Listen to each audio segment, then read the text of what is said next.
Bonjour à tous et bienvenue dans Oxygène, le magazine de la santé. C'est le 3e numéro. Aujourd'hui, va porter sur une question de société au cœur de l'actualité.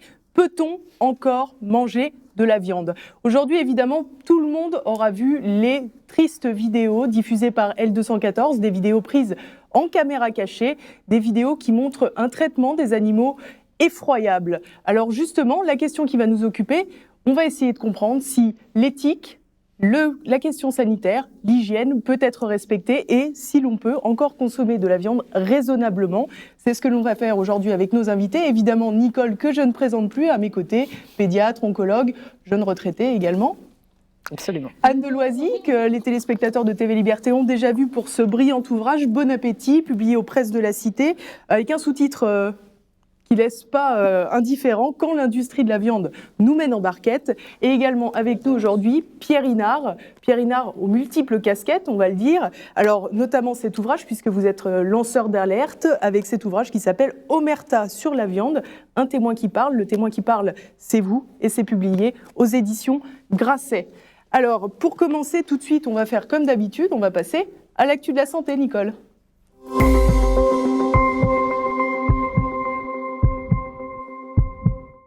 Alors pour cette première information, une information qui nous vient de Belgique.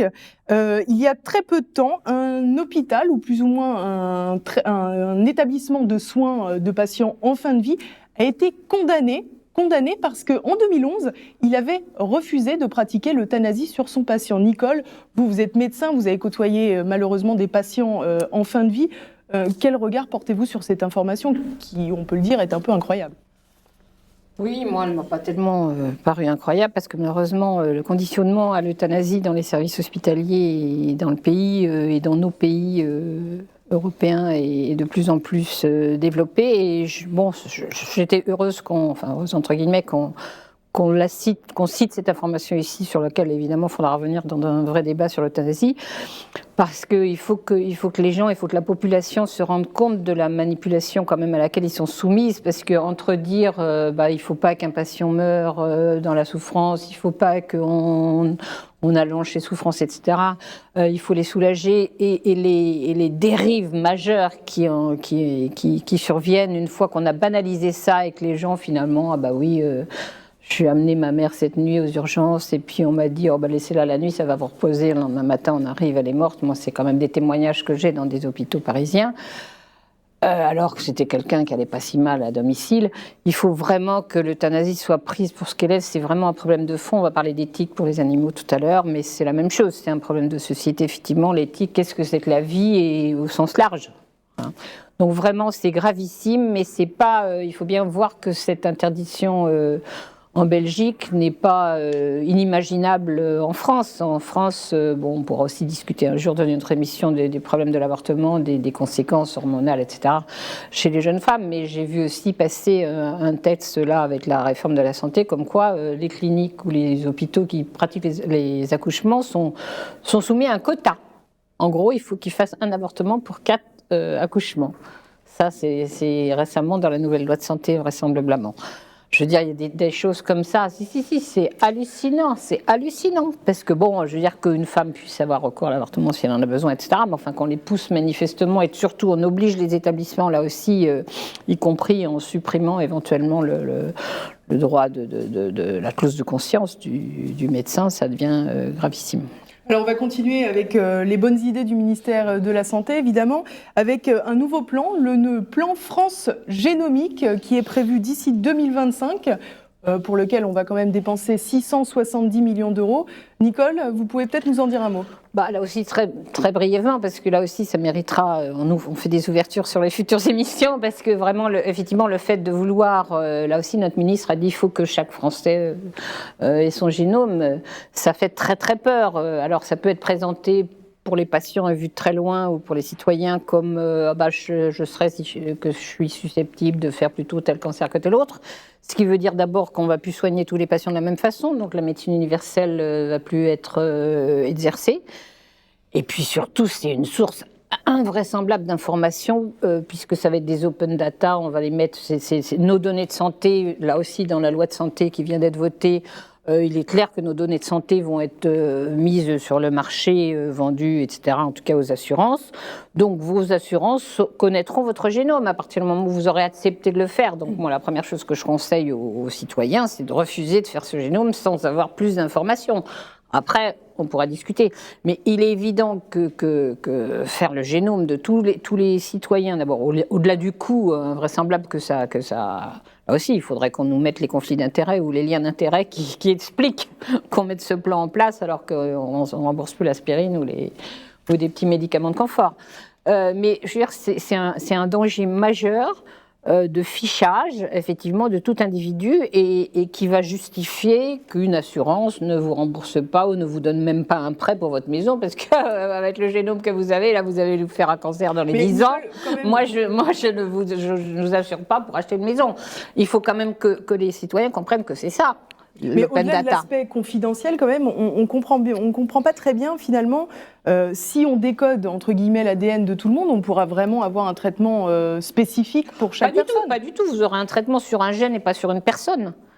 Et ce qu'il faut bien comprendre, c'est que la pseudo-personnalisation du traitement, d'ailleurs on voit bien que finalement les thérapies ciblées sont en train d'échouer, puisque maintenant on vous fait une grande publicité sur les traitements immunologiques. Si on avait guéri tous les cancers comme on nous l'avait promis il y a 10 ans avec les thérapies ciblées, on n'aurait pas besoin de nous faire la publicité en disant « Ah mais vous allez voir l'immunologie » et puis de multiplier les traitements entre eux ciblés. Au lieu de vous donner une molécule ciblée à 50 000 € l'année, on va vous en donner 2 ou 3, tout autant de bénéfices pour Big Pharma. Tout le monde n'est quand même... Et les affiliés de Big Pharma.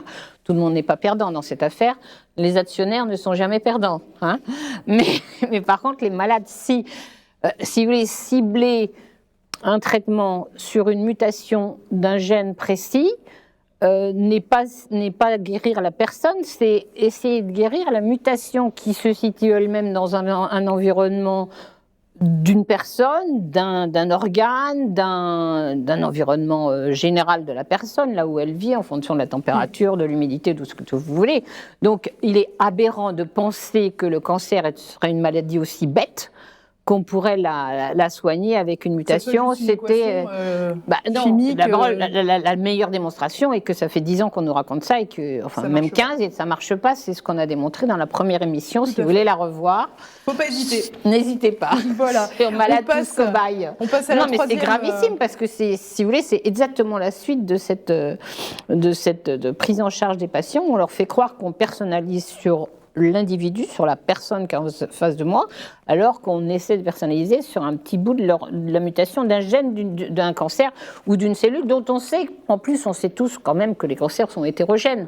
Donc vous avez des cellules qui portent telle mutation, d'autres. Donc c'est vraiment de la manipulation, d'intoxication, juste pour vendre des médicaments, vendre des génomes, parce que aussi c'est cher, et n'avoir aucun résultat sur la santé des gens, mais c'est pas le but. On passe à la troisième, Nicole. La troisième, vous avez parlé d'intoxication, ça tombe bien. On va revenir sur un peu... C'est la mise à jour, ce qu'on a dit la dernière fois. Notre fil rouge, effectivement, l'autorisation du glyphosate, qui, en catimini, on peut le dire, je crois, est passée. Donc, il va y avoir une réautorisation pour 18 mois. Alors, on peut, d'une certaine manière, se contenter, puisqu'au départ, on parlait d'une prolongation pour 15 ans, puis pour 10 ans, puis pour éventuellement 3 ans. Bon, là, on n'est plus qu'à 18 mois, effectivement.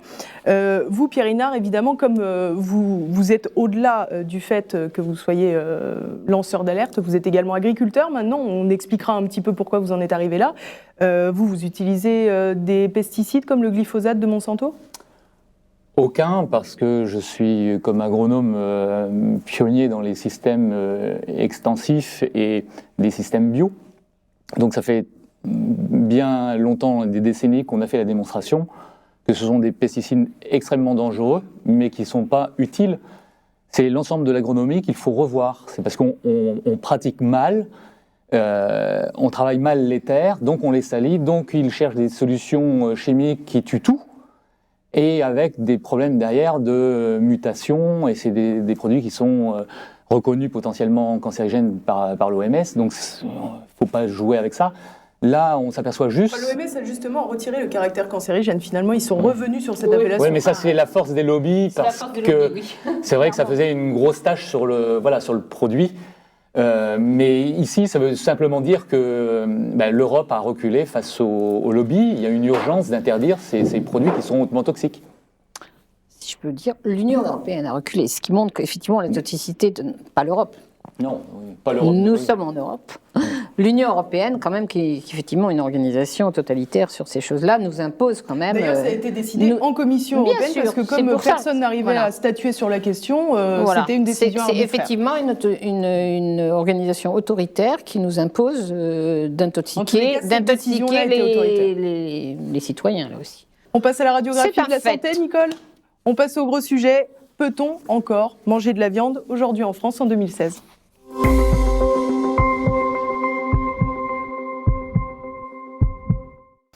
Alors pour ce sujet, on va suivre tout simplement le cheminement des animaux, de l'élevage, en passant par le transport, l'abattage. Malheureusement, après donc l'abattage, on verra qu'il se fait toujours dans des conditions un peu discutables. On va le voir avec les images de la L214, bien évidemment. On verra ensuite la manière dont cette viande est consommée, puis évidemment s'il existe des alternatives à la consommation de viande, s'il faut envisager cette alternative ou si au contraire il y a dans la consommation de viande des méthodes pour réussir à, entre guillemets, contourner le système qui est un peu grippé. Je pense que Pierre Inard ne démentira pas cela. Alors, pour commencer, je vais revenir sur ce que Nicole a dit quand même. Ici, aucun de nos invités n'a de conflit d'intérêt, de lien d'intérêt avec qui que ce soit, ni l'industrie pharmaceutique, ni l'industrie agroalimentaire. Pierre Inard, encore une fois, on l'aura compris. Alors passons donc à la première partie de ce gros dossier, de la radiographie. Passons à l'élevage, tout simplement. Alors avec Pierre Inard, c'est vous le professionnel, on va vous écouter rapidement. Est-ce que vous pouvez passer en revue les méthodes de reproduction, si elles sont naturelles selon les différents modes agricoles, si elles sont au contraire très encadrées? Expliquez-nous déjà cette première chose. Oui, alors en France, il y a des élevages multiples, à savoir que le modèle dominant actuel est un modèle intensif, où la reproduction, on a remplacé la reproduction naturelle par de la reproduction artificielle via l'insémination. Dans quel but ? Toujours dans le but d'accroître la productivité et sélectionner de façon plus rapide, ce qui porte quand même à conséquence parce qu'on est en train de faire de la consanguinité dans les troupeaux.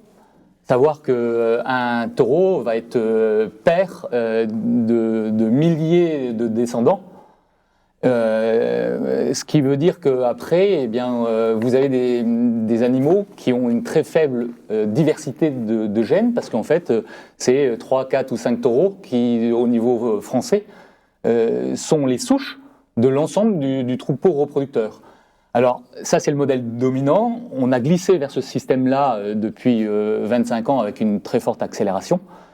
Ça porte à conséquence parce qu'on perd de la biodiversité, donc des caractères de rusticité, des caractères d'adaptation, parce que ce qui est derrière chercher exclusivement, c'est produire plus vite, toujours. Alors que ce soit sur la production laitière, que ce soit sur la production d'animaux à viande.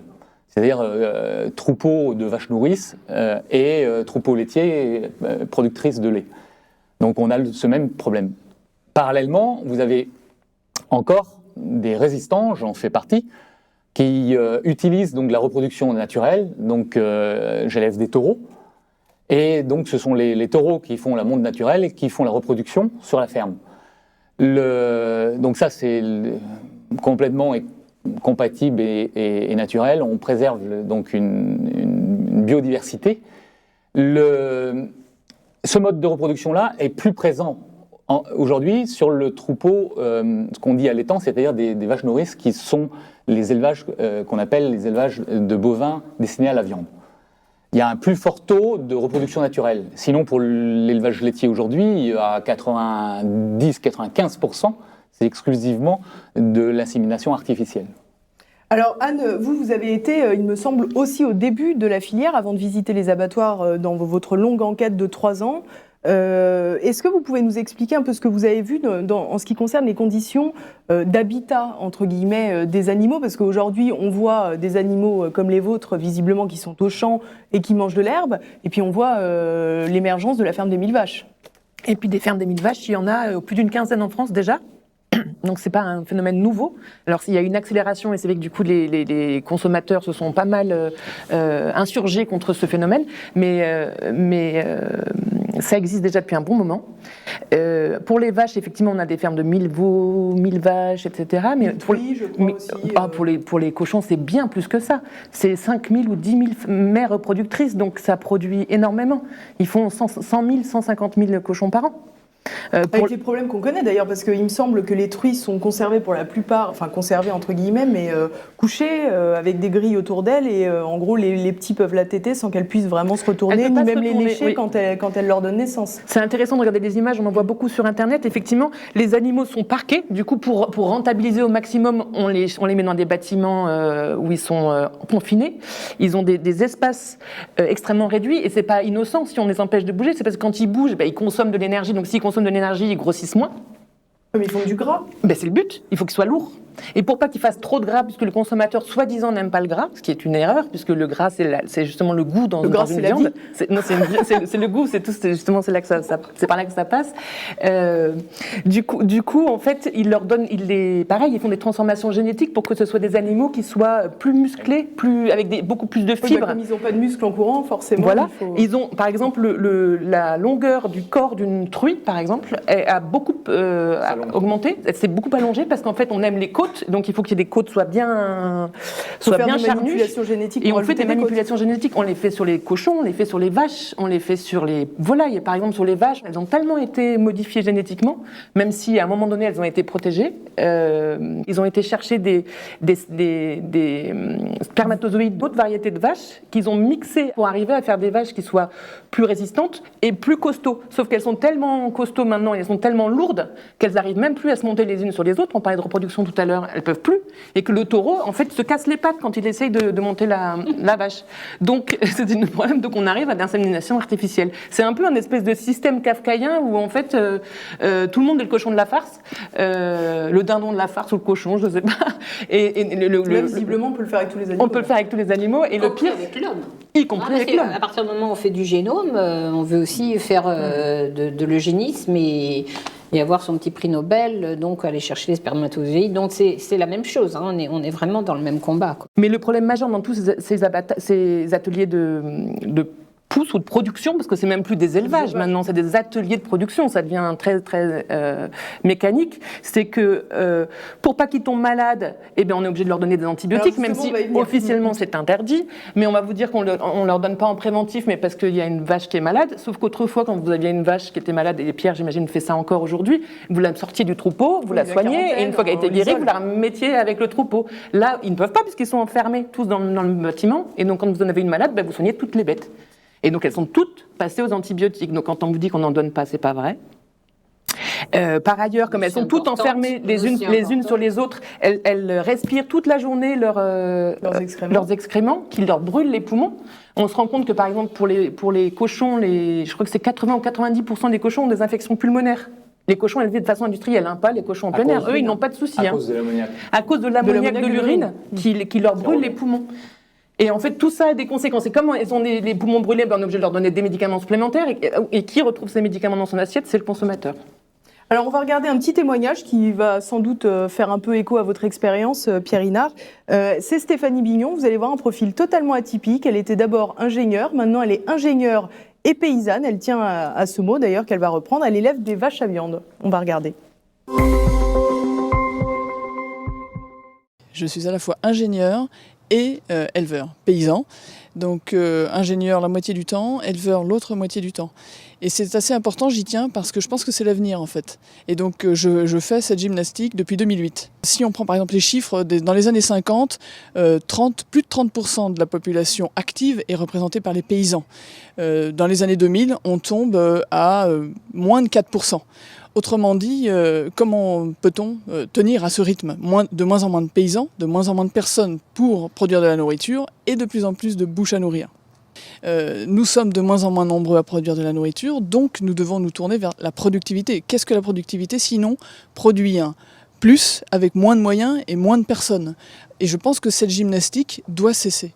Nous travaillons pour vivre et pour nous épanouir aussi. Et de ce fait, quand nous travaillons bien, nous prenons soin de l'environnement, des gens avec qui on travaille et de la matière avec laquelle on travaille et de cette matière noble et vivante que sont bien sûr les animaux. Je pense que tout ce qui va dans le sens de la diminution de la taille des infrastructures va dans le bon sens.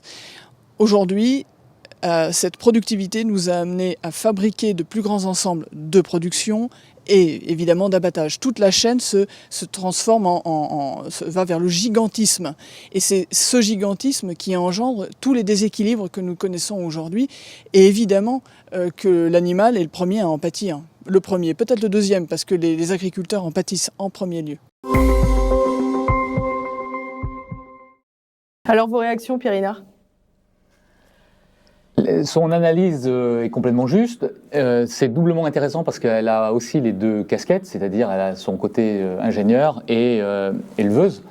Ça veut dire qu'elle maîtrise bien le sujet dont elle parle et l'actualité lui donne raison parce qu'on voit bien que le système intensif est dans le mur, va dans le mur. On l'a vu tout l'automne dernier avec toutes les manifestations des agriculteurs en Bretagne. La Bretagne est par excellence la zone d'expérimentation depuis 20 ans de leur fameux schéma de développement où c'est le gigantisme, le productivisme, et ça a amené la faillite des agriculteurs, les suicides et une Bretagne et une intensification complètement en crise. Donc le modèle ne marche pas, ne marche plus. Donc il faut réinventer. C'est pour ça que son analyse là, en disant qu'on n'a pas cessé d'augmenter la productivité et donc la conséquence a été la désertification et la baisse du nombre d'agriculteurs. Il faut faire le schéma inverse, c'est-à-dire limiter les structures, limiter les troupeaux, de façon à ce que les gens puissent vivre de leur métier et qu'on puisse réinstaller et avoir de la valeur ajoutée du travail et des hommes et des femmes à travailler la terre. C'est juste parce que c'est un maillon extrêmement important dans la chaîne de santé. On oublie trop souvent que la première médecine, c'est l'agriculture. Parce que les gens construisent leur santé par leur alimentation et leur environnement. Donc l'agriculture, elle impacte ces deux facteurs-là, c'est-à-dire l'air, l'eau qu'on respire et les aliments qu'on ingère. Donc la santé commence dans l'assiette, donc par l'agriculture. C'est pour ça qu'il faut reprendre en main ce schéma qu'est l'agriculture et faire une autre agriculture, une agriculture respectueuse de l'animal et de l'environnement et des hommes qui y travaillent. Alors justement, le respect de l'animal, on va continuer de suivre nos animaux sur toute cette chaîne alimentaire, entre guillemets. On va passer rapidement au transport. Les conditions de transport des animaux de boucherie. Anne, je suppose que là aussi, vous aurez des choses à nous dire ? Alors absolument, le transport, là aussi c'est un vrai problème parce que comme on se rend compte aujourd'hui qu'en France, même si la France est le premier producteur en volaille, en bovin, et le troisième en porc après l'Allemagne et l'Espagne. Le problème, c'est qu'on importe énormément de viande de l'extérieur. Par exemple, si on prend les cantines et les restaurants professionnels, je crois qu'on est à 70% pour les bovins, 87 pour la volaille, et pour le porc, on n'est pas très loin. Donc en fait, tout ce que les enfants mangent, tout ce que les gens mangent quand ils sont à la cantine du travail, c'est de la viande importée de l'extérieur. Donc ça veut dire que les bêtes ont voyagé. Ce que vous dites quand vous dites de la viande importée de l'extérieur, c'est le produit fini, entre guillemets, qu'on importe, ou c'est la vache vivante, enfin l'animal vivant qu'on abat en France et qu'on consomme en France? Alors c'est un peu les deux, parce qu'il y en a beaucoup qui sont abattus à l'étranger et qu'on importe une fois qu'elles ont été abattues, sous prétexte que les abattoirs étrangers sont moins chers que les abattoirs français, et donc on cherche... Ils ne sont pas toujours pires, hein. Alors, c'est très variable de comparer comme ça. Ce qu'on peut regarder, c'est les rapports de l'OAV, les inspecteurs vétérinaires européens, qui vont visiter tous les abattoirs en Europe et dans les pays tiers qui fournissent aussi l'Europe. Je pense à la Roumanie, par exemple. Alors oui, si on va en Roumanie, la Roumanie aujourd'hui bénéficie de structures extrêmement modernes, puisqu'ils ont réussi à avoir des financements européens pour créer des structures modernes, ce qui n'est pas toujours le cas de la France. En France, on a beaucoup abandonné les abattoirs, et on a des abattoirs qui, si certains certains sont modernes, beaucoup sont encore dans des conditions extrêmement vieillissantes. C'est des structures qui n'ont pas bénéficié d'investissements technologiques qui permettraient aux travailleurs et aux opérateurs de travailler dans de meilleures conditions. Avant d'ouvrir cette page, on va rester sur le transport, juste parce que je pense que c'est quand même quelque chose d'intéressant. Notamment, je relève le fait que si le TAFTA, donc le traité transatlantique, passe, normalement, la durée de transport sans pause, sans alimentation et sans eau devrait pouvoir doubler. Donc je crois qu'on peut passer de 24 à 48 heures non-stop, me semble-t-il. Ah, officiellement, on n'est pas à 24 heures. Alors, ça dépend des espèces, mais je crois qu'on est plus à 8 heures normalement. On est 10 ou 8 heures. Oui. Sur le maximum, Le maximum, sur certaines on est censé espèces, s'arrêter, on est les à abreuver, 24, etc. on passera potentiellement à 48, me semble-t-il. Mais en fait, encore une fois, comme on ne vérifie rien, si vous regardez les camions sur les routes, vous les voyez, ces camions avec des vaches, avec des cochons, avec des entassés volailles. souvent Entassés dans des conditions absolument difficiles, d'autant plus qu'on sait que des bêtes qui sont transportées, qui sont stressées, au moment où elles vont être abattues, vont développer des toxines qui vont faire que la viande se conservera moins bien. Donc c'est pas intéressant pour personne, ni pour les abatteurs, ni pour les consommateurs, parce que si la viande se consomme moins bien, elle doit se vendre plus vite. C'est un argument qui fait pas vraiment la publicité de la chasse, hein, soit dit en passant. De la chasse. Les animaux qui courent devant les chasseurs, forcément, ils produisent aussi des toxines. Oui, par la peur. Oui, par la peur, c'est vrai aussi. C'est vrai aussi. Mais on n'est pas du tout dans les mêmes proportions. Ça n'a pas. Là, on est censé être dans un système qui est régulé par l'État, et aujourd'hui, on se rend compte que l'État ne régule pas grand-chose, que ce soit en termes de transport, que ce soit en termes de conditions vétérinaires, etc. Et quand je reprends juste sur les conditions d'élevage des animaux. Par exemple, encore en termes de transport, les cochons qui ont été enfermés toute leur vie dans des stalles sans pouvoir bouger. La seule fois où ils vont bouger de leur vie, c'est le jour où ils vont aller à l'abattoir. Donc le fait de monter dans des camions, aujourd'hui on fait des camions en plus à plusieurs étages avec des ascenseurs internes, c'est magnifique. Hein. Les cochons sont entassés, mais quand ils arrivent à l'abattoir, vous en avez déjà 8% qui sont morts. Et on considère que si c'est que 8%, c'est normal. Vous perdez un enfant sur 10 et tout va bien. Il y a des quotas. Parce que si vous en perdez plus, on va se dire qu'ils étaient peut-être malades. Mais si vous en perdez moins de 8%, on considère que c'est normal. Pareil pour les volailles, etc. C'est-à-dire qu'on le système en fait considère à tous les niveaux qu'on a le droit d'avoir des pertes et que ça fait partie du jeu. Sauf que quand on est un éleveur, Le taux de casse.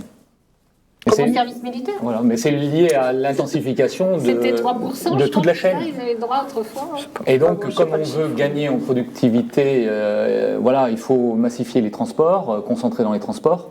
Donc, il y a une densité au transport qui est toujours plus forte.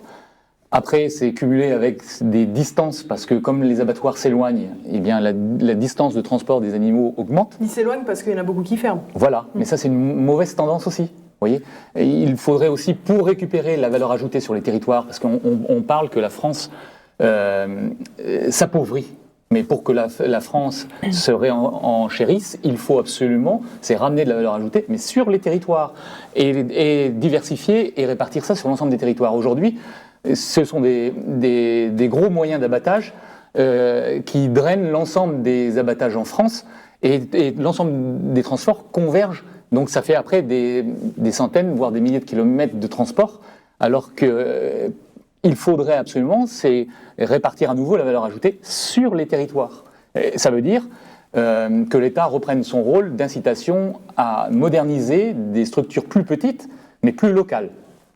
Nicole, vous vouliez lui ajouter quelque chose, il me semble. Oui, parce que vous avez prononcé le mot TAFTA, donc il faudra peut-être en reparler, parce que ne pas en parler juste au niveau du transport. On en reparlera au niveau de l'alimentation. Oui, parce que évidemment, on voit bien qu'à chaque fois que vous exposez un problème, on peut le resituer dans les moyens de vie généraux, parce que à la fois on est premier producteur, vous avez dit, de volailles, et on les importe.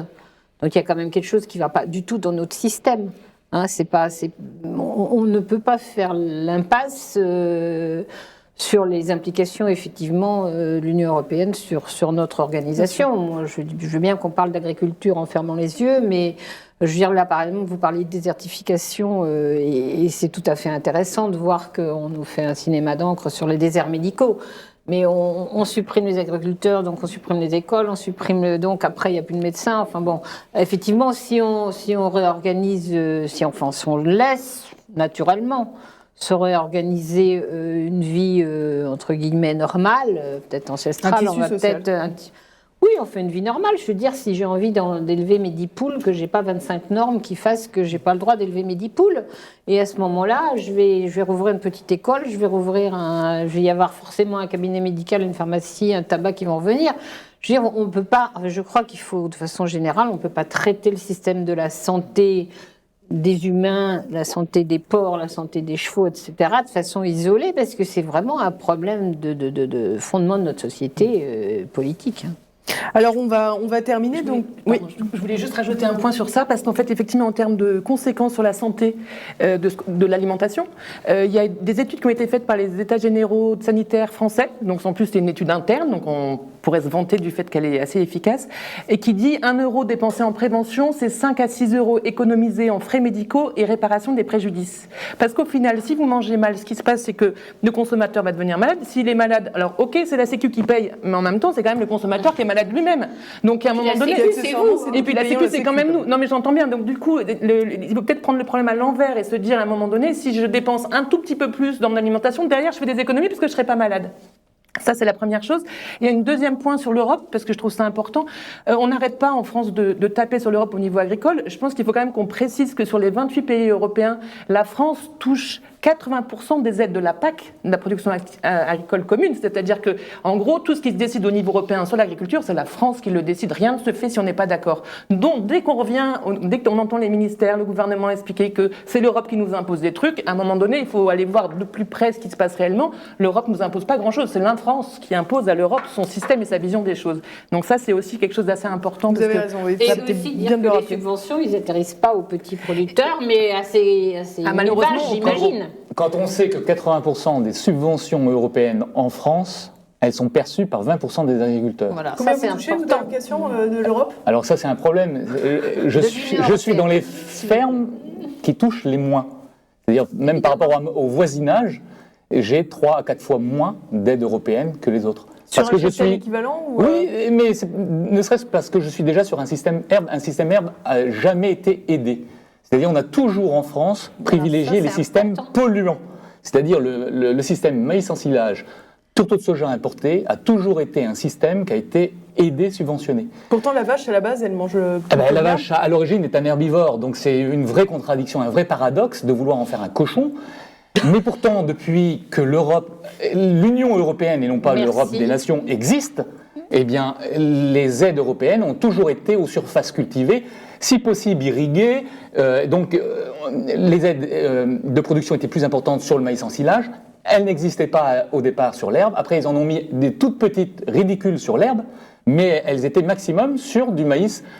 Surtout s'il était irrigué, par exemple. C'est juste une aberration. C'est juste une aberration, absolument. Donc ça aussi, serait intéressant de voir pourquoi et au bénéfice de qui. Voilà. C'est certainement pas des éleveurs ni du consommateur, parce que quand vous savez qu'une viande d'herbe est meilleure pour la santé, parce que la nature fait bien les choses, vous avez une remontée dans la chaîne alimentaire. De ce qu'on trouve naturellement dans l'herbe, c'est des acides gras essentiels, type oméga 3. Il y a 2 sources au niveau terrestre, elles sont ou marines, donc dans le phytoplancton, c'est pour ça que vous retrouvez ça dans le poisson sauvage, une richesse de graisses polyinsaturées que sont donc les types oméga 3, et l'autre, c'est dans l'herbe, mais à condition qu'elle n'ait pas reçu d'engrais chimiques. Bien sûr. Et donc, cette herbe-là, naturelle, est riche en oméga 3, le bovin, la vache le mangeant, le concentre dans sa viande. Et vous avez des viandes qui sont 3 fois plus riches quand elles sont produites à l'herbe. C'est pour ça que du bœuf d'herbe, c'est vraiment l'essentiel. Mais aujourd'hui, vous voyez bien encore que toute l'organisation de la société est basée sur faire de la vache un cochon, alors que la vache, physiologiquement, en tant que scientifique, enfin, n'importe qui peut le voir, la vache est un herbivore. Oui. Ça a fait des milliers d'années. Qu'elle est un herbivore. Qu'elle est un herbivore. On va sortir donc, on va continuer, on en a fini avec le transport, on a déjà oui, on va sortir du camion, exactement Nicole, on va continuer un petit peu. On va arriver sur la chaîne d'abattage et là je vous propose de regarder ces images difficiles, choquantes, attention d'ailleurs, de la L214.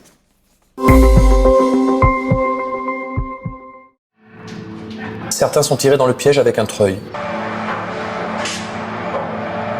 Beaucoup de chevaux paniquent.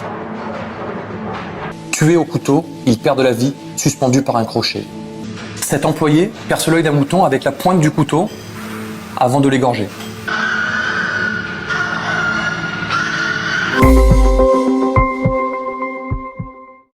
Alors voilà, des images, on l'a vu, très dures. On va commencer avec vous, Anne, vous qui avez visité de nombreux abattoirs. Est-ce que c'est des images qui vous choquent ? Est-ce que c'est des pratiques que vous n'avez jamais constatées au cours de votre enquête ou au contraire, est-ce que finalement c'est un peu le lot quotidien des abattoirs français ?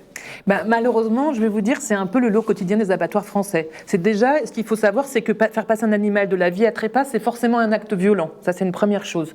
Ensuite, le problème, c'est pas l'abattage en lui-même, c'est l'industrialisation de l'abattage. C'est le fait qu'on impose des cadences très importantes, même si là, dans ces deux abattoirs, c'est des petits abattoirs, hein, contrairement à ce qu'on pourrait voir dans d'autres C'est intéressant structures. parce que systématiquement, on nous explique que c'est la productivité, la rentabilité et les cadences infernales qui poussent les employés à être finalement contraints à oublier quelques postes sur la chaîne d'abattage. Là, on se rend compte que finalement, c'est pas ça. Non, c'est pas seulement ça. C'est-à-dire qu'on a quand même un gros problème de formation de nos opérateurs dans les abattoirs. Si vous les formez pas, ils ont du mal forcément à pouvoir percevoir ce que peut sentir un animal.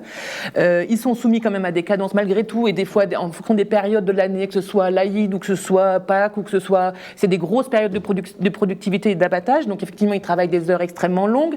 S'ils sont pas bien formés, pas du tout formés. Voilà, s'ils sont pas bien formés, mal encadrés, forcément on arrive à des aberrations comme ce qu'on voit là, où quelqu'un va crever l'œil d'un mouton, où en fait les méthodes ne sont pas. On arrive, si je puis me permettre quand même, je veux pas faire. Mon excité de la protection animale, même si je le suis un peu, mais on se demande quand même assez mal l'intérêt, on comprend assez mal, l'intérêt d'un employé de crever l'œil d'un mouton quand il est en passe de le tuer. Ça ne l'immobilise pas, ça ne, il n'est pas plus inconscient. C'est vrai qu'il y a aucune Donc il y a un moment, à part le sadisme, on a quand même du mal à se demander. Il n'y a eu aucune excuse aux salariés, mais il faut quand même se rendre compte que le système, c'est-à-dire d'industrialisation de l'abattage, produit ce genre de pratique trop régulièrement. Au début, le ministre de l'Agriculture disait « oui, mais c'est une exception ». On accumule toutes les exceptions. Moi, j'étais directeur qualité dans un abattoir, je l'ai vu, c'est-à-dire cette déshumanisation de cet espace de la chaîne d'abattage, parce que on a habitué les gars à de la violence gratuite, ordinaire, quotidienne. Pour qu'ils supportent.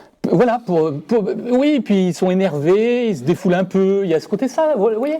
Et en plus, ils n'ont jamais élevé d'animaux, ils n'ont jamais eu de proximité de soigner un animal. Donc pour eux, c'est juste, vous voyez, ça permet de distancier, c'est-à-dire que c'est plus facile de le tuer si on est, entre guillemets, un peu méchant avec. Vous voyez, c'est ce côté, et ça c'est dangereux. C'est la déshumanisation. La déshumanisation qui est organisée avec la façon dont maintenant on manage le personnel partout. Complètement, mais c'est ça. Je ne veux pas dire que les médecins arrivent à crever un œil, mais enfin si les médecins arrivent à dire aux gens, si vous ne faites pas ça, vous serez mort dans 3 semaines, c'est parce qu'ils sont déshumanisés. Ils sont déshumanisés parce que effectivement le système managérial les a poussés à ça. Parce qu'il faut faire du rendement, parce qu'il faut vendre des médicaments chers, parce que, etc. La priorité, c'est quand même la même chose, voilà. Et c'est important parce que c'est quand même bien démontré. Je cite tout le temps les expériences de Milgram et des gens. On sait très bien si on enferme des personnes et qu'on leur donne des ordres pour tuer des gens. Il y en a 80% qui acceptent de donner la quantité d'électricité nécessaire pour tuer la personne qui est en face. Il y a 80% des gens qui obéissent à ça. Donc pourquoi voulez-vous que pour les animaux ils n'obéissent pas ? Donc je veux dire, c'est quand même très très important que la psychologie humaine soit bien prise en compte, en sachant qu'effectivement là aussi c'est un phénomène qui ne s'arrête pas aux abattoirs, qui est particulièrement visible là, effectivement, avec les animaux, mais qui est quand même un phénomène tragique de conditionnement de l'humanité à se déshumaniser pour être rentable, parce que les masses, les foules sont prises en... C'est la face émergée de l'iceberg. Absolument. Où l'homme a en lui la capacité de faire le pire, mais il peut faire aussi le meilleur. C'est pas une fatalité, absolument. Mais c'est un environnement qui n'est pas vertueux.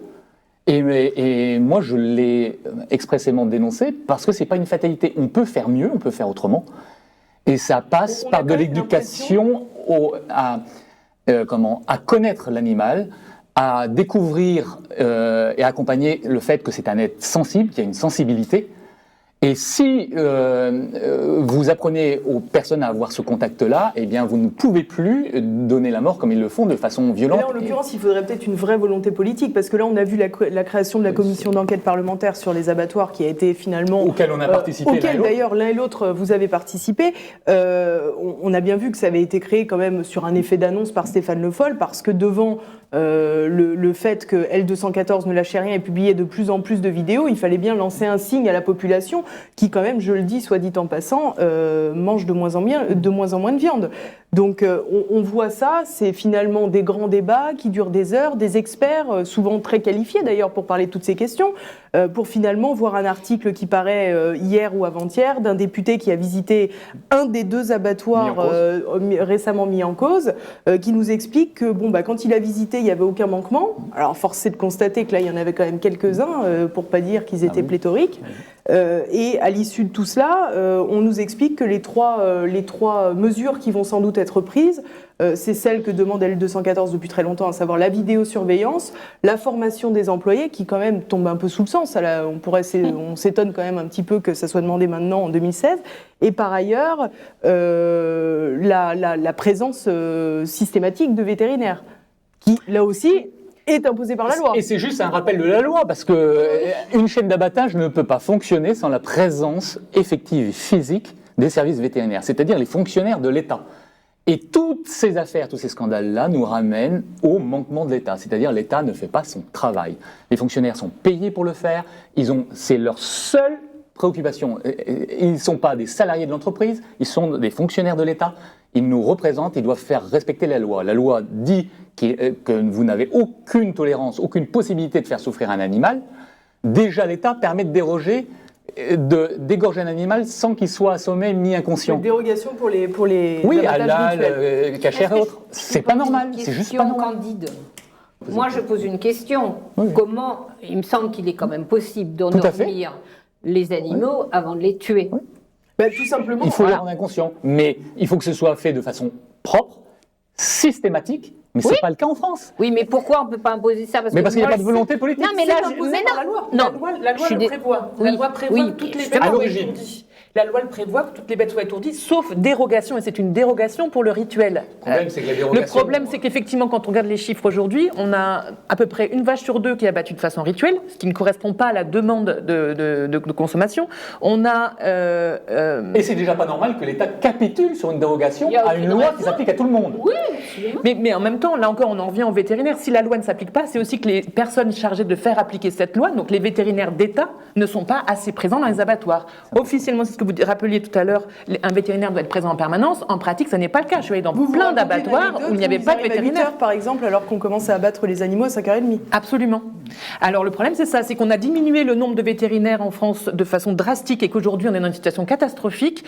Tous les rapports le disent, que ce soit les rapports de la Cour des comptes, que ce soit les rapports des inspections vétérinaires européennes, que ce soit les rapports de la Brigade nationale d'enquête vétérinaire, c'est des super inspecteurs vétérinaires, tous disent qu'on n'a pas assez de vétérinaires dans les abattoirs. C'est un constat. Donc à un moment donné, qu'est-ce qu'on fait quand on partage le même constat? On continue à faire prendre des risques à la population qui va manger des bêtes qui se retrouvent avec des abcès, des choses qui auraient dû être enlevées par les vétérinaires, ou on ferme les yeux, on en revient à ce chiffre dont je vous parlais tout à l'heure, 1 euro en prévention, c'est 5 à 6 euros en réparation des préjudices et frais médicaux, ce qui veut dire qu'en fait, ne pas mettre des vétérinaires aujourd'hui dans les abattoirs, ça coûte beaucoup plus cher à la société. Donc à un moment donné, je pense qu'il faut arrêter de réfléchir juste par des petites lignes budgétaires, mais réfléchir à l'homme dans sa globalité et aux Français dans leur globalité. Et donc il faut réintroduire des vétérinaires et des vrais vétérinaires, parce qu'aujourd'hui l'État dit on a augmenté, mais on a mis des techniciens vétérinaires qui n'ont pas une formation de 7 ans, qui sont pas formés, là encore. Et la question, est-ce qu'ils ont de l'autorité? C'est-à-dire qu'ils peuvent se faire écouter? Mais quand vous n'avez pas les compétences... J'en étais témoin, j'étais directeur. Parce que même les inspecteurs du travail, on voit bien dans les entreprises. Pierre, justement, votre expérience, parce que vous en avez constaté des irrégularités. Oui, je l'ai révélé à multiples occasions dans mon livre Omerta sur la viande. C'est que moi j'étais témoin que l'inspecteur vétérinaire qui a le pouvoir de police, c'est-à-dire il peut faire fermer l'abattoir, il peut suspendre l'abattage, il peut verbaliser l'industriel il ne faisait rien. C'est-à-dire, il voyait, il disait « Ah, ça, c'est pas légal, ça, vous ne pouvez pas. » Comme les inspecteurs du travail, Voilà, les hôpitaux, mais la sanction ne tombait C'est pas compliqué, jamais. les médecins du travail. Donc après, l'industriel s'habitue que finalement l'État botte en touche et ne prend pas ses responsabilités. Et puis après, vous découvrez toutes ces dérives-là qui sont aux quatre coins du pays qu'est la France, parce que l'État n'assume pas ses responsabilités. Anne Deloisy et moi, qu'est-ce qu'on est allé faire et dire quand on a été auditionné à la commission parlementaire sur les abattoirs? On est allé prendre la défense de la cause animale et de dire il y a urgence qu'il y ait un changement en France. Voilà ce qu'on est allé dire à la commission d'enquête. Bon, ils nous ont écoutés poliment et ils s'intéressaient vraiment à la chose. Mais auront-ils les moyens politiques de passer à on applique des changements? Parce que le problème aujourd'hui, c'est que le ministre... Mais alors, est-ce qu'on applique des changements ou est-ce que tout simplement on applique la loi qui est aujourd'hui... déjà, il faudrait faire appliquer sans dérogation possible la loi. Déjà, ce serait un pas énorme en avant. La France est condamnée régulièrement par l'Europe pour non-application des normes européennes. Et encore une fois, les rapports européens, on peut prendre 2008, 2009, 2011, 2013, 2015, tous sont alarmants. En 2009, c'est allé tellement loin parce qu'il n'y avait pas assez de vétérinaires dans les abattoirs de volailles que l'Europe a dit si vous ne rajoutez pas des vétérinaires, on vous interdit d'exporter votre volaille. Et je rappelle que la France est le premier producteur européen de volailles. Donc c'est un énorme manque à gagner pour toute la filière derrière. Donc à un moment donné, là aussi c'est important de regarder les chiffres. On a 1000 vétérinaires en France qui travaillent avec les animaux. Il y en a 4200 en Italie, il y en a 6000 en Allemagne. Est-ce que c'est normal que la France, aujourd'hui, qui est le premier producteur européen de volailles, de bovins et troisième de cochons, se trouve aujourd'hui classée en 97e position mondiale en termes de vétérinaires par animaux, derrière l'Iran, le Costa Rica et la Tunisie? Est-ce que ça, c'est normal? Est-ce qu'on doit l'accepter? Si on est vraiment le premier pays producteur, et ce qui est le cas, et si on a envie de défendre cette structure, il faut que l'État y mette les moyens, là en l'occurrence. Il nous faut des vétérinaires. Parce qu'on a déjà des pays qui refusent d'acheter de la viande française. C'est le cas par exemple de la Corée qui a dit maintenant vos conditions sanitaires elles sont juste inacceptables, on n'achète plus de volailles chez vous, c'est fini. Et d'autres pays vont suivre à un moment donné. Donc quelle est la meilleure stratégie L'action. Avant de passer à la conclusion, je vous propose d'écouter une grande dame que tous nos téléspectateurs vont rapidement reconnaître, une grande dame aussi bien du cinéma français, mais également de la protection animale, puisque ça fait des années qu'elle mène ce combat pour la défense des animaux. On va écouter un témoignage de Brigitte Bardot qui nous a fait l'honneur de répondre à nos questions. Je ne vois pas comment on peut sacrifier des animaux pour faire de la viande d'une manière qui ne soit pas un massacre atroce. De toute façon, la façon dont on les tue est abominable. Et je trouve scandaleux le traitement, mais épouvantable, mais inhumain, mais honteux, vous entendez, le traitement infligé aux animaux dans les abattoirs. C'est honteux. On ne devrait plus, à notre époque, manger de viande. On est là à torturer, à sacrifier, à saigner des animaux qui sont l'innocence même, qui sont adorables. Je vous parle, mais je suis... en vous parlant, là, je suis révolté, voilà. C'est pour ça que je me dis, pourquoi en est-on encore à manger de la viande alors que la plupart des gens n'en ont pas besoin? La viande était soi-disant pour les travailleurs de force, les hommes qui avaient de rudes choses à faire dans leur vie, etc. Et là, tout le monde est derrière un bureau et puis sur une chaise ou un fauteuil ou dans une voiture. Et je vois pas pourquoi on a besoin de manger de la viande. Alors justement, on va réagir aux derniers propos de Brigitte Bardot. Est-ce qu'aujourd'hui, on peut survivre sans viande? Alors, survivre est un mot bien choisi. On peut évidemment survivre sans viande. Maintenant que l'homme soit fabriqués depuis des millénaires, là aussi, et des millions d'années peut-être pour être sans viande, est sûrement faux. Enfin, je veux dire, manifestement, on a des dents faites pour manger de la viande, on a un certain nombre d'éléments qui sont dans la viande et qui manquent dans l'alimentation purement végétarienne. Alors, si ça consiste à prendre tel complément, je ne trouve pas que ça soit un retour naturel non plus. Donc moi, il me semble qu'une conclusion simple peut-être de dire qu'il faut manger de la viande modérément, et évidemment, on n'a pas la raison, Brigitte Bardot, on n'a pas besoin de manger les kilos de viande que mangeaient les gens qui font des travaux sportifs importants, mais manger un minimum de viande et de qualité, c'est-à-dire qu'évidemment la viande du pré me paraît une évidence, et sûrement pas toutes ces viandes frelatées avec ces pauvres animaux qui ont été torturés dans les camions et dans les élevages, et dont la qualité de la viande au point de vue des nutriments doit évidemment, au-delà des infections en plus, doit être pourrie. Donc évidemment, nous sommes des hommes, des femmes, on doit manger, on a sûrement intérêt à manger un minimum de viande pour apporter du fer, enfin des tas de choses. On n'a pas besoin d'en manger des kilos. Et sûrement, comme pour le reste, il faut manger de la bonne viande bio. Mais il faut faire attention aussi que de dire on va manger que des légumes et s'intoxiquer par les pesticides, je pense sûr que pour la santé, ça soit meilleur. Donc il faut faire très attention aux conclusions hâtives d'un certain nombre de groupes de gens. Anne voulait rajouter quelque chose. En fait, je crois qu'il y a des choses sur la viande. Est-ce qu'on peut continuer à manger de la viande ? Oui, je crois qu'on peut en manger, je serais d'accord avec vous. Je pense qu'il faut privilégier la viande des circuits courts, c'est-à-dire faire travailler, là encore, les éleveurs et le tissu économique et agricole qui se trouve autour de chez vous. Parce que d'abord, vous avez un contact. Dans Paris, c'est toujours la question. Alors, quand vous n'êtes pas dans Paris, vous pouvez avoir un contact direct. Si jamais il y a un souci, vous avez un retour. Et du coup, si la personne ne vous fournit pas un retour qui vous convient, vous changez, mais sinon vous pouvez continuer. Si vous habitez Paris, il y a de plus en plus de systèmes maintenant grâce à Internet pour pouvoir commander de la viande bien élevée. Ça, c'est bien. Et après, l'autre chose que je voulais dire qui était importante, c'est attention à tous les produits transformés. C'est ça qui pose le plus de problèmes aujourd'hui. Les lasagnes au cheval. Non, mais transformés parce qu'il y a des conservateurs, parce qu'il y a des additifs, et c'est ça qui est le plus toxique en fait. Ça, c'est vraiment très problématique. Achetez votre viande, mettez-la au congélateur. Moi, je fais ça. Je suis à Paris, j'achète des petites caissettes de viande, je les mets au congélateur, et le jour où j'ai envie de faire un bon rôti, je peux.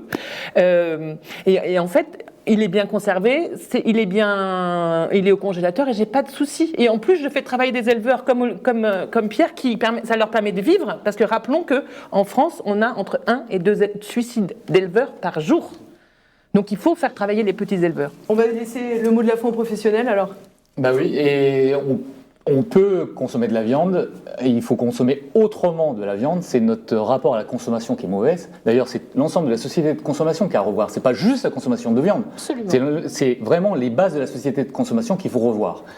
Et sur la consommation de viande, il faut en consommer moins, exclusivement de la bonne, c'est-à-dire des animaux en liberté, qui sont nourris à l'herbe. Et pour les gens qui sont urbains, qui se disent « bah oui, mais j'ai pas un éleveur juste à proximité pour aller faire mes courses », il faut savoir que nous sommes organisés en filière. Nous, on a fait la filière le bœuf d'herbe, mais d'autres éleveurs le bœuf d'herbe. Oui. D'accord. Et on regroupe donc des éleveurs qui engraissent et nourrissent leurs animaux qu'à l'herbe, et donc en respectant la liberté de l'animal. On est des pionniers aussi du bien-être animal, parce que je fais partie d'une famille qui a milité pour la reconnaissance de l'agriculture biologique et du bien-être. Et à l'époque, il y a 40 ans, on se moquait de nous quand on évoquait la sensibilité animale. Donc ça veut dire que c'est sérieux vraiment derrière, donc on accompagne l'animal, et c'est pour ça que je disais que sur même l'abattage, qui reste un moment un peu violent pour tuer l'animal, il y a moyen de le faire sur un animal inconscient, sans souffrance, et c'est un scandale ce qui se passe. Donc arrêtez les dérogations alors. Ah bah oui, les dérogations doivent être absolument interdites, la loi totalement appliquée, et d'aller plus loin justement dans l'accompagnement et dans la mise en inconscience de l'animal, de façon à ce que l'abattage se fasse sans aucune souffrance. C'est possible, une troisième voie est possible. Et pour consommer de bons produits, les gens, il faut qu'ils reprennent leur consommation en main, parce que le pouvoir, c'est le consommateur qui l'a. Il pense que lui, vous voyez, assis chez vous, vous dites, oui, mais comment je peux faire toute cette société-là qu'on me propose avec autant de souffrance, ça me plaît pas, ça me ressemble pas. Comment je peux faire ? Eh bien, vous pouvez tout, c'est-à-dire en déplaçant vos achats, en achetant plutôt un animal qui a été respecté dans sa phase d'élevage, qui vit en pleine liberté. Si c'est un bovin qui a mangé de l'herbe, eh bien, derrière, vous allez choisir votre paysage, vous allez choisir de ne pas polluer votre eau, votre air, de respecter les animaux et de faire du bien à vous-même, puisque vous allez manger des calories qui sont pleines, au lieu que ce soit des calories creuses et polluées par les antibiotiques dont Anne Deloisy nous rappelait, qui sont abondamment utilisés, parce que les animaux sont en souffrance, ils sont malades et tout, alors qu'ils le sont nettement moins sur les systèmes extensifs quand ils sont en plein air. Donc vous faites du bien parce que c'est des nutriments très riches je disais aussi, acides gras polyinsaturés, qui disparaissent quand c'est des vaches qui sont mal élevées et bourrées d'ensilage de maïs et de tourteaux de soja. Et on revient avec le problème du taffetas, puisque les tourteaux de soja, c'est l'importation, la déforestation en Amazonie. Vous voyez bien que tout est lié. Tout est lié. Tout est globalisé. Donc si vous voulez aider, vous dites, je n'ai aucun pouvoir. Si, vous avez le pouvoir de changer en déplaçant vos achats. Allez acheter en direct des viandes qui sont en plein air et en achat direct. Et si possible, si c'est du bovin, de l'herbe, du bœuf d'herbe. De chez vous.